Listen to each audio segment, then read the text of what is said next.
Welcome to the Full Strength Father podcast.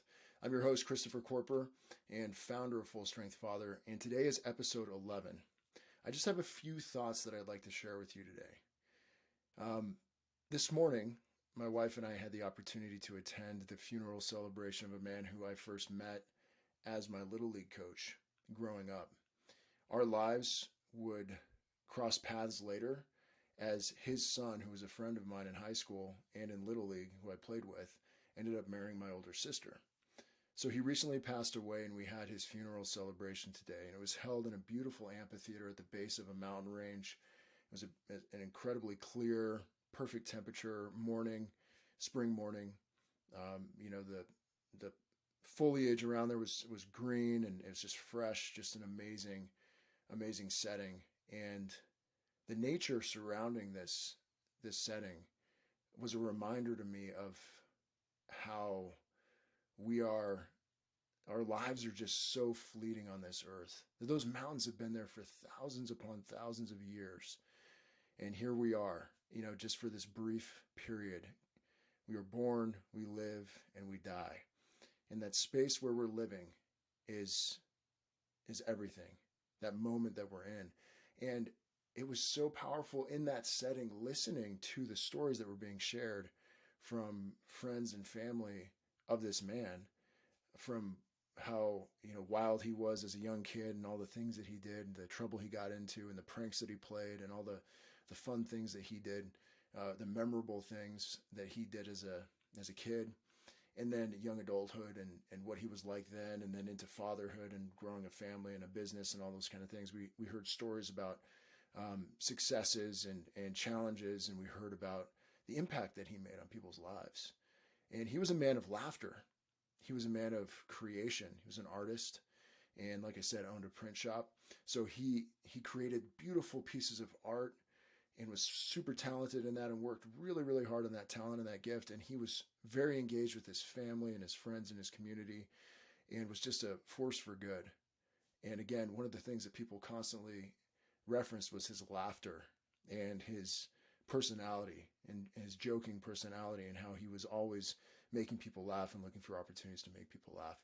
And I can't help but smile as I share that, because I remember his laugh as well as a young man.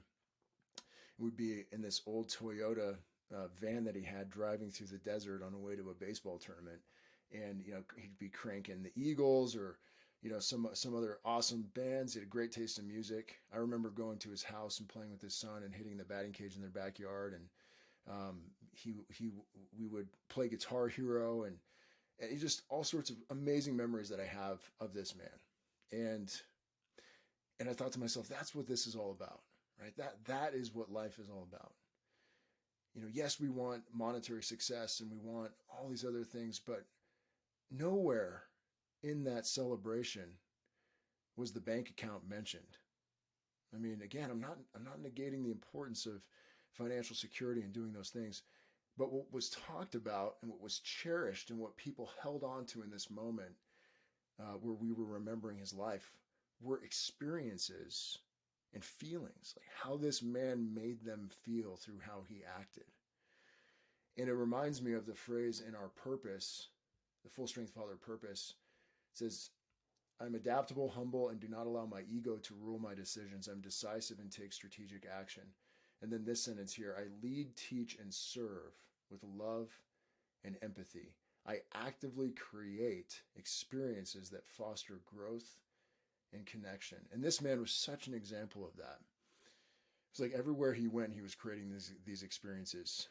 One of the stories they talked about were the type of Halloween parties he would throw from a young age. He was really into Halloween parties, and he did that all through adulthood. I mean, he would have these amazing haunted houses, and he'd organize people and give them assignments as to what they needed to do and to make it just a crazy experience, and costumes and all this kind of stuff. So that was just one example of the experiences that he helped create, and these were things that people were still laughing about now and still remembering. And I think about my life and what my brothers and I talk about, or my dad and I talk about. Obviously we're continuing to grow and experience life, but it's, hey, you remember when we used to jump on the trampoline and play this game? Or do you remember when we used to go ride four-wheelers and go to the ditch and fish for catfish? You remember when we used to ride our bikes to to go get ice cream or build dirt jumps behind the ditch, behind the house, or, we used to go hunt toads, like whatever it was, set traps for birds, like all the different things we did. Those are the things that I remember and cherish with my siblings, and or going on this trip with the family, or this road trip, or doing these things on the weekends.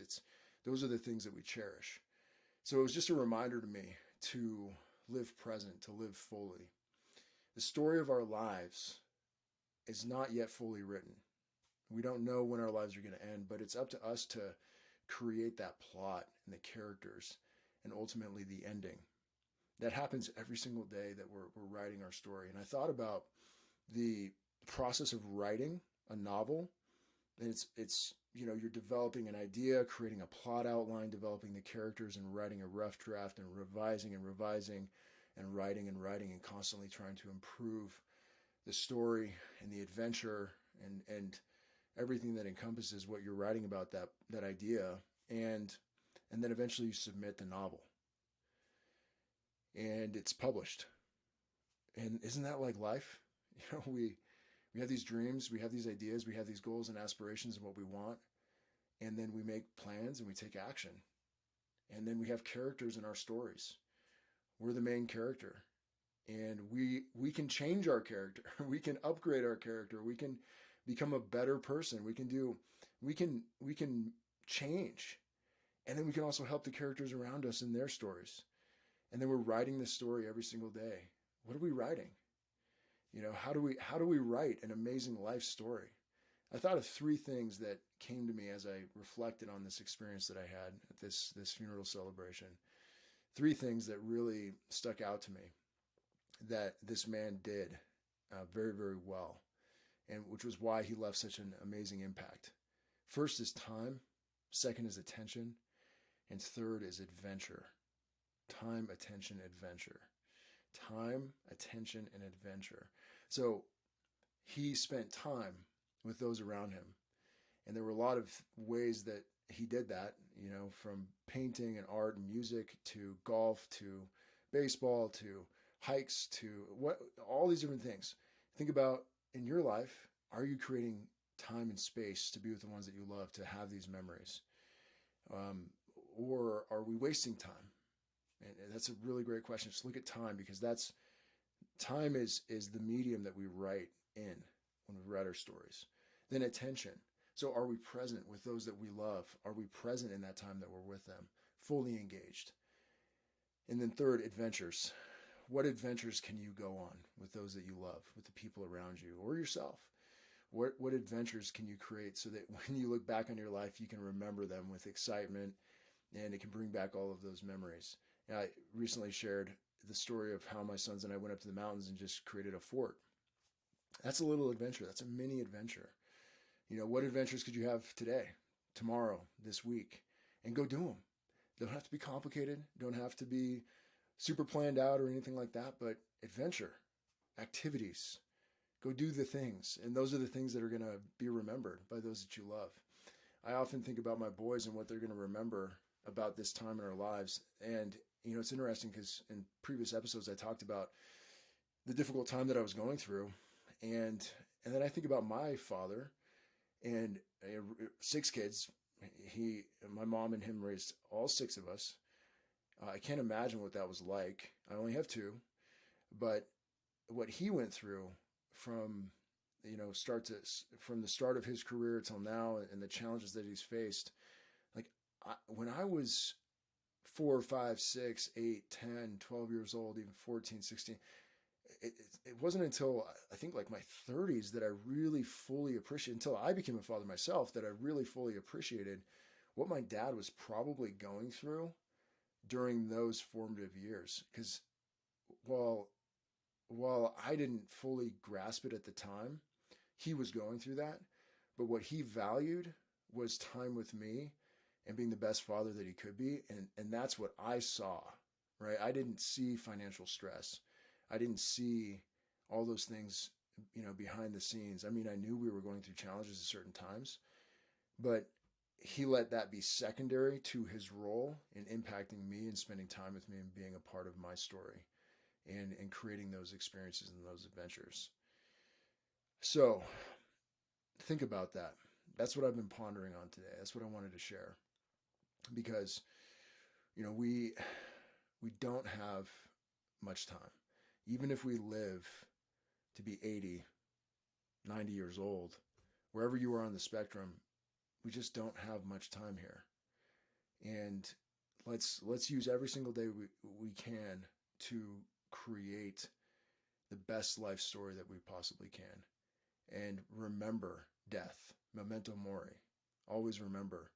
Wake up in the morning and remember that this could be the last day of your life. This could be the last time you say goodbye to your kids when you go to work. This could be the last time you hug your wife. This could be the last time you drive down that road and look at that sunrise. We just don't know. And that's the gift of life.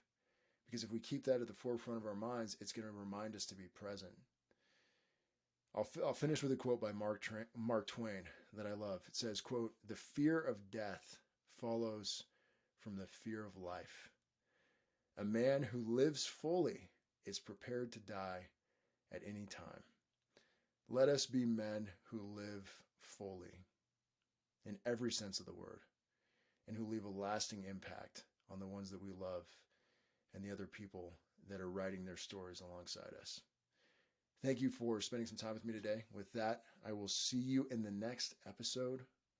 And until then, live full strength or die.